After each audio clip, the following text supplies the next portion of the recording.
हर माता पिता और बेटी के मन में अक्सर यह सवाल उठता है कि शादी के बाद क्या बेटी का पिता की संपत्ति पर कोई हक रहता है या शादी होते ही उसका अधिकार खत्म हो जाता है।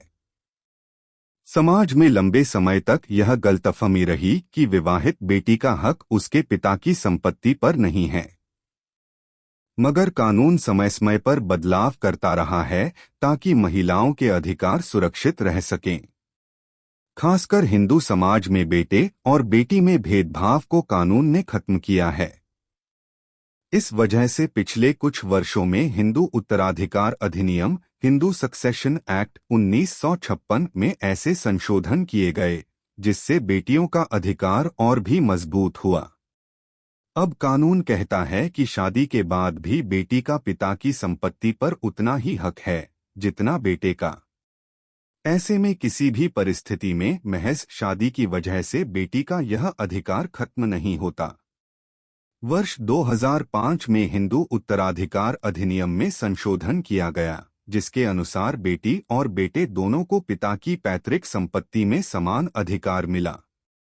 पहले सिर्फ अविवाहित बेटियों को या बेटों को ही पैतृक संपत्ति में हिस्सा मिलता था, लेकिन अब विवाह के बाद भी बेटी का कानूनन अधिकार रहता है।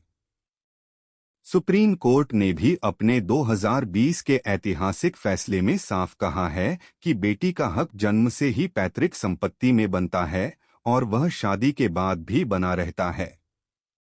इस अधिकार को लेकर किसी तरह की समय सीमा कानून में नहीं है, यानी शादी के कितने भी साल बाद जब तक बेटी जीवित है उसका यह अधिकार बरकरार रहता है। अगर संपत्ति बंटवारे का मामला कोर्ट तक जाता है तो भी बेटी को बराबर का हिस्सा देने की बाध्यता है। कब नहीं मिलता बेटी को पिता की संपत्ति में हक? अगर पिता ने अपनी अकूत स्वअर्जित संपत्ति अपने जीवन में वसीयत के जरिए चाहे जिसे दे दी हो तो बेटी उसका दावा नहीं कर सकती। परंतु अगर संपत्ति पैतृक है तो पिता उसे अपने बेटा या बेटी के बिना मर्जी के ट्रांसफर नहीं कर सकते, उसमें सबकी बराबरी का हक रहता है। अगर संपत्ति पर कोई आपराधिक मामला लंबित है या पिता ने संपत्ति अपने जीवन में ही किसी संस्था, संगठन या किसी अन्य को ट्रांसफर कर दी है, तब भी बेटी का हक उस पर नहीं रहता। विषय विवरण: लागू कानून हिंदू उत्तराधिकार अधिनियम 1956 संशोधन 2005। अधिकार: कब तक बेटी जिंदा रहते या कानूनन किसी भी समय तक दावा कर सकती है।